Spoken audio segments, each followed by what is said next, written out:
요한복음 말씀을 가지고 거듭난 사람 이런 제목으로 은혜를 나누겠습니다. 우리가 사는 동안에 우리 주위나 우리 일가 형제 또 이웃에 좋은 사람들이 많이 있습니다. 또 그 중에는 착한 사람, 또 심령이 좋은 사람, 또 양심이 밝은 사람 또 많이 있을 것입니다. 그래서 우리 사회는 비록 힘들고 어렵지만 아직까지 소망이 있습니다.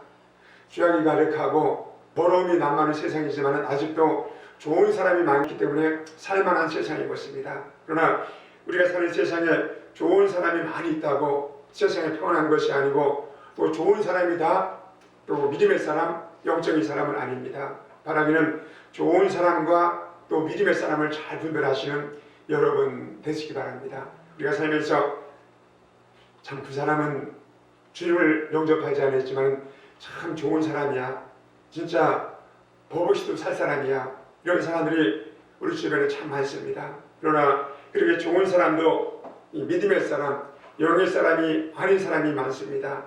인간적인 기준으로 보면은 이 평가하면은 하나님이 인간을 보는 기준과 다를 수가 있다는 겁니다. 세상은 실력이나 능력, 세상에서 이런 사람을 알아줍니다. 그러나 세상은 그럴지라도 하나님께 인정받지 못한 사람이 너무나 많이 있습니다. 오늘 본문의 무대 위에 니고데모라는 인물이 등장을 합니다. 그리고 오늘날로 말하면 국회의원입니다. 참 대단히 높은 신분입니다. 직업이나 출신이나 학식 면에서 남에게 전혀 꿀리는 것이 없는 이런 사람입니다. 그런데 주님은 그를 이길 사람이다 이렇게 마침표를 찍습니다. 그러나 반대로 좀 부족하고 덤벙대고 학력이 부족하고 직업이 별 볼 일 없는 사람이라도 하나님께 붙잡힌 바 되어 쓰임받는 사람도 있습니다. 바로 우리 사복음서의 베드로 같은 사람이 대표적인 인물입니다. 어부 출신이고 혈기 많고 덤벙거리고 성격이 다혈진 이런 사람입니다. 그런데 주님께서 그를 붙잡아서 불러 위대한 사도로 사용하십니다. 오늘 본문에 예수님과 니고데모의 대화 내용입니다. 오늘 본문의 니고데모는 예수님께서 행하시는 표적들을 보고 밤중에 몰래 찾아왔습니다. 왜 그랬어요? 체면 때문에. 그리고는 예수님이 하늘로부터 내려온 진정한 선생이라고 자기 입술로 시인합니다. 예수님이 보통 선생이 아니라 하늘에서 내려오신 선생이라는 것을 알았다는 것은 대단한 사건입니다. 쉽게 말하면 니고데모는 정답을 맞힌 것입니다. 그런데 예수님은 그 니고데모의 정답을 인정해 주지 않고 그 짝대기를 딱 거버려, 틀렸다고 짝대기를 거버립니다. 틀렸다는 것입니다. 답은 맞았는데 그 답을 유출하는 가정이 틀렸다는 겁니다. 특별히 우리 공대에서 우리 기계공학에서는 이 문제를 낼 때 이 중간고사나 기말고사 시험을 봅니다. 거기에 대해서 답을 유출할 수 있을 때 정답을 쓸 때 정답만 쓰면 그것이 맞춘 것이 아닙니다. 그 과정을 교수님이 다 봅니다. 이렇게 정답이 푸는 과정이 없이 정답이 나왔다. 이것은요 웃기는 겁니다. 컨닝도 아니고 이런 거 인정할 수가 없습니다. 그래서 푸는 과정을 교수님이 일일이 다 보는 것입니다. 오늘 니고데모는 네가 내게 물어는 방식이 달랐다는 겁니다. 왜 그렇습니까? 그는 예수님이 행하신 표적을 보고 그렇게 말했기 때문입니다. 행하시는 기적, 그것을 보고 내린 결론은 잘못된 것입니다. 그런데 예수님의 말씀의 결론은 나는 너를 모른다는 것입니다. 나를 볼 줄 네가 모른다는 것입니다. 그러면 어떻게 예수님을 알아야 할까요? 이 성령을 받은 사람들을 보면 그들은 엄청난 변화를 체험합니다. 결과 완전히 다른 사람으로 변화가 됩니다. 예수님의 제자들은 성령을 받기 전에는 크리스찬이었습니다. 그러나 그것은 진정한 크리스찬이 아니었습니다. 면목상의 크리스찬이었습니다. 무늬만 크리스찬이었습니다. 인생관이나 가치관이나 삶의 방식이 세상 사람과 별로 다른 것이 없었습니다. 그러나 오순절날 성령을 받고 거듭난 이후 저들의 삶은 전혀 다른 삶을 살았습니다. 그렇기 때문에 성령으로 거듭나는 것이 그만큼 중요한 것입니다. 그래서 오늘 이 기독교 신앙의 핵심은 거듭남이 무엇인가 한번 살피면서 은혜받기를 축복하고 축원합니다. 그럼 우리가 거듭나기 위해서 우리가 어떻게 해야 하는가? 첫 번째로 거듭남이 무엇인가요? 오늘 본문의 3절입니다.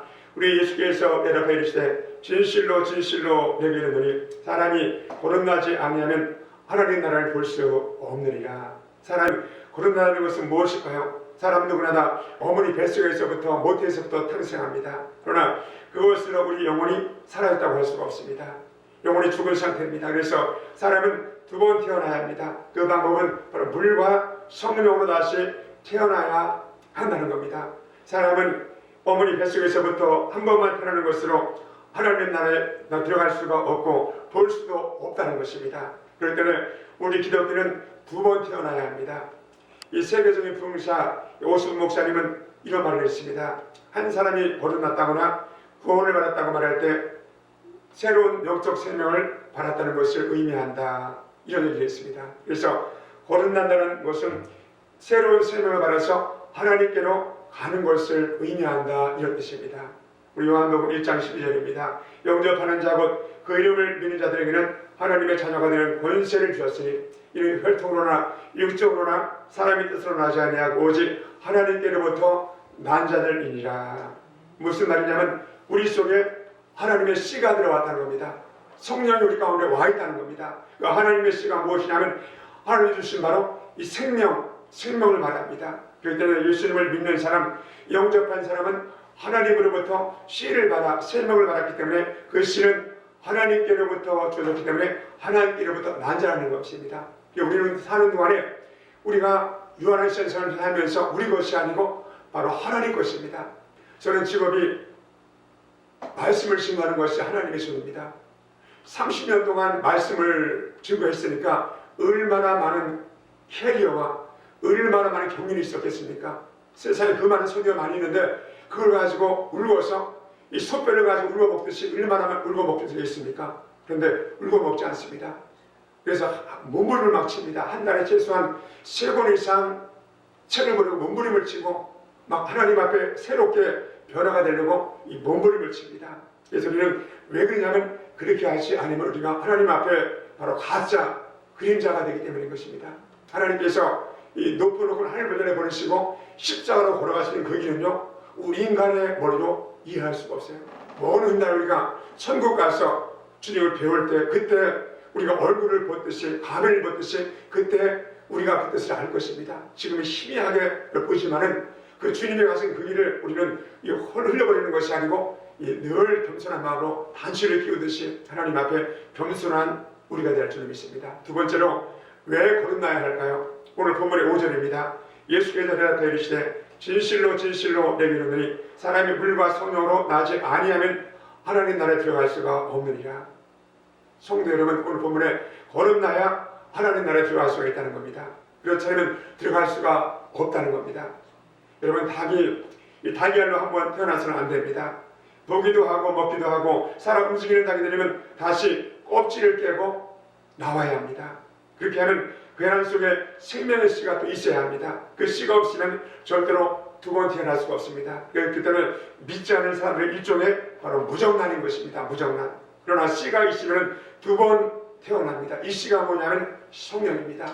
예수 믿고 난 뒤에 우리 예배 가운데 내 삶 가운데 많은 장애물과 기쁨과 또 이런 인생의 희망을 통해서 우리가 거기서 뭘 배우냐면 하나님께서 나를 보내신 그 뜻을 성령으로 깨달을 수가 있다는 겁니다. 그래서 그 씨가 바로 성령인 것입니다. 그 씨는 하나님 우리 속에 넣어주시는 것입니다. 그래서 그 씨로 생명체가 되는 것입니다. 그렇기 때문에 이 거듭남은 인간의 노력이나 또 우리가 또 배워서 쑥으로 얻는 것이 아니고 바로 물과 성령으로 된다는 것입니다.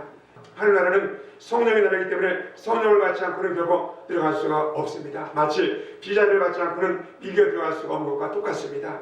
하늘나라의 비자는 바로 이를테면 성령인 것입니다. 그런데 예수님은 물과 성령으로 거듭나지 아니하면 이렇게 못을 박습니다. 사람이 거듭나기 위해서 먼저 물로 씻어야 합니다. 그리고 성령이 그 심령 속에 들어가야 합니다. 그러면 그 사람은 다시 태어납니다.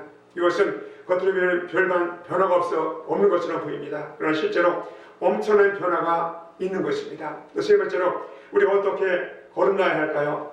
그저 하나님의 말씀에 귀를 기울이면 됩니다. 여인이 해산할 때 태어날 아기가 뱃속에서 자꾸 발악을 하면 엄마의 생명까지도 위험합니다. 마찬가지입니다. 인간이 할 수 있는 것은 아무것도 없습니다. 성령이 임하실 때 우리는 가만히 있어야 합니다. 그 말씀에 귀를 기울이고 들으면 되는 것입니다. 들을 때 자기도 모르게 마음이 열리면서 그렇구나 깨닫게 되고 또 믿음이 여러분 생깁니다. 그래서 입으로 아멘을 하고 고개를 끄덕이면서 또 하나님의 말씀을 마음 가운데 용접하면서 그 사람이 거룩한 사람이 되는 것입니다. 그러나 말씀을 드리면서도 집안 생각, 또 갯돈 생각, 세상 걱정, 자식 생각하는 사람은 아직도 중일성의 역사가 일어나지 않는 사람입니다. 이 어거스틴 이 목사님에 대한 이 스토리입니다. 그 사람은 유명한 신학자요, 철학자요, 우리 목회자였습니다. 그런 누구에게도 지지 않은 총명한 머리를 가진 천재였습니다. 그때 당시 수사학이나 또 웅변수에도 아주 능한 이런 사람이었습니다. 그런 그가 그만큼 어디를 가든지 여인들에게 인기가 높았고 자연히 사생활이 문란했습니다. 그런데 이 30살 됐을 때 어느 날 하나님 앞에 완전히 굴복하고 거듭난 새 사람이 되었습니다. 주후 386년 우리 8월 말경에 어느 날 밀라노의 한 정원에 있었을 때 갑자기 그에게 성령이 임재합니다. 그래서 성령이 말씀합니다. 성경을 읽어라, 성경을 읽어라 해가지고 강권적 역사로 이 성경을 딱 펴는데 그 성경이 이제 로마서 13장 12절 말씀입니다. 그 순간 이 가슴은 확신의 빛으로 가득했고 의심의 근간은 다 떠나가고 성령으로 충만히 그 심령 가운데 임했다는 것입니다. 우리가 말씀을 드릴 때 성령께서 내 속에 깊은 은혜를 주시고 깨닫게 하심으로 우리 영혼이 새롭게 변화가 됩니다. 그때 그가 성령으로 거듭난 사람이 되는 것입니다. 오늘 본문의 8절입니다. 바람이 이민을 불매 내가 그 소리를 들어도 어디서 와서 어디로 가는지 알지 못하나니 성령을 아는 사람도 다 그러하니라. 언제 성령이 우리 속에 들어오는지 우리가 알지 못합니다. 특히 자녀 가운데서 모태 신앙을 가진 자녀들이 있습니다. 그러면 거듭나는 것은 주님의 은혜인 것입니다. 부모가 예수 믿고 하나님 자녀가 또 교회 나가게 됐을 때 우리는 하나님 앞에 우리 어머님이 믿는 예수님, 우리 아버님이 믿는 그 예수님이 아니고 내가 만난 예수님을 꼭 만나는 우리가 되야 합니다. 예수님의 이름으로 축복하고 축원합니다.